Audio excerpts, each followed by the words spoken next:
The wind was a razor, slicing through the threadbare wool of my greatcoat. Each gust carried the scent of pine, frozen earth, and something else, something metallic and acrid, the lingering perfume of recent battle. January 1944.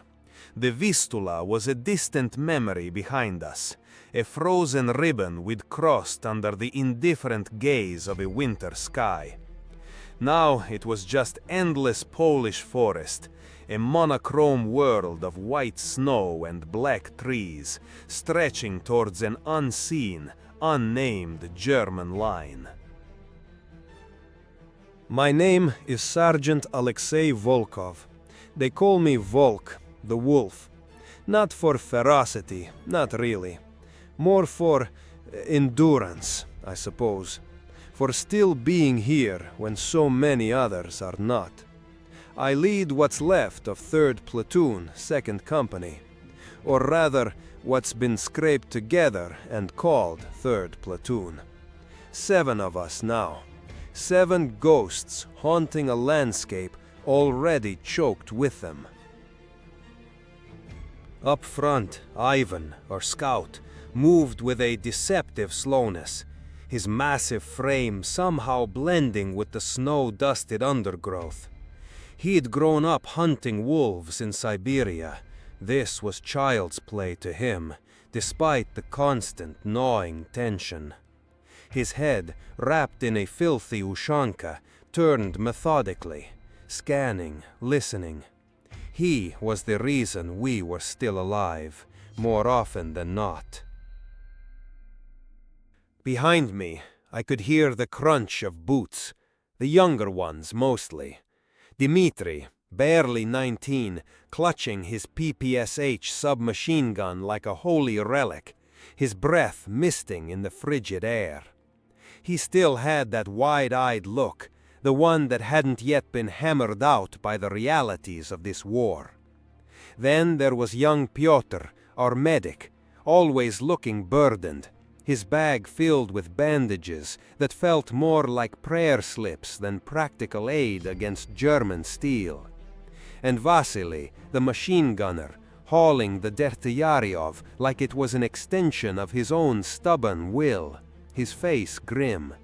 Finally, old Kostya, the quiet one, a farmer before the war, his Mosin Nagant rifle worn smooth with use, his eyes holding a sadness as deep as the Russian winter. We were supposed to be probing for weaknesses. A reconnaissance in force, they called it. But with 7 men, it felt more like bait. Command wanted to know what was beyond this stretch of woods. Were the Germans dug in deep? Were they preparing a counterattack? Or had they pulled back, luring us into a trap? Every shadow could hide a machine gun nest, every snowdrift a mine. The silence was the worst. Not the true silence, of course. There was the wind, the creak of branches, the distant, muffled thud of artillery, ours or theirs. It was impossible to tell. But it was the human silence that ate at you. The lack of birdsong, the absence of any sound that didn't speak of death or its imminent arrival. We'd been marching for 3 hours, stopping every few minutes to listen, to observe. The cold was a constant enemy, seeping into bones, making fingers clumsy on triggers. Hunger gnawed, a dull ache in the belly. But fear, that was a different beast. It was a coiled snake, always there, sometimes sleeping, sometimes stirring. My job was to keep it from striking, in myself and in my men. Ivan raised a hand. We froze. He knelt, brushing snow aside with a gloved hand. I moved up beside him, my own PPSH ready. He pointed. Tank tracks. Not ours. Panzer IVs, maybe Panthers, judging by the width and the depth of the impression in the frozen mud beneath the snow. Fresh, too fresh. The edges were still sharp, not yet softened by new snowfall or the relentless wind, and they were heading east, towards us. My gut clenched. This wasn't a static line. This was movement, aggressive movement.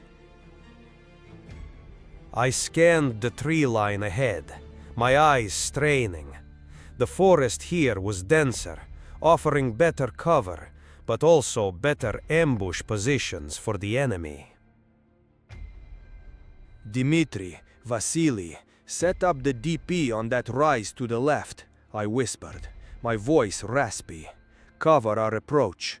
Kostya, with me. Pyotr, stay with the machine gun. Ivan, you see anything else?"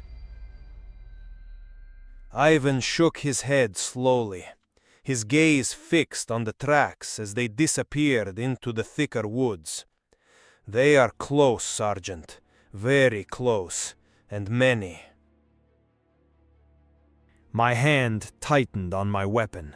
7 men against an unknown number of German panzers and their supporting infantry.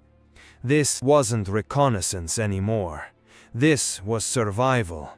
And the forest, once our reluctant shelter, suddenly felt like a closing fist. The metallic scent in the air seemed stronger now, the promise of battle hanging heavy like a shroud.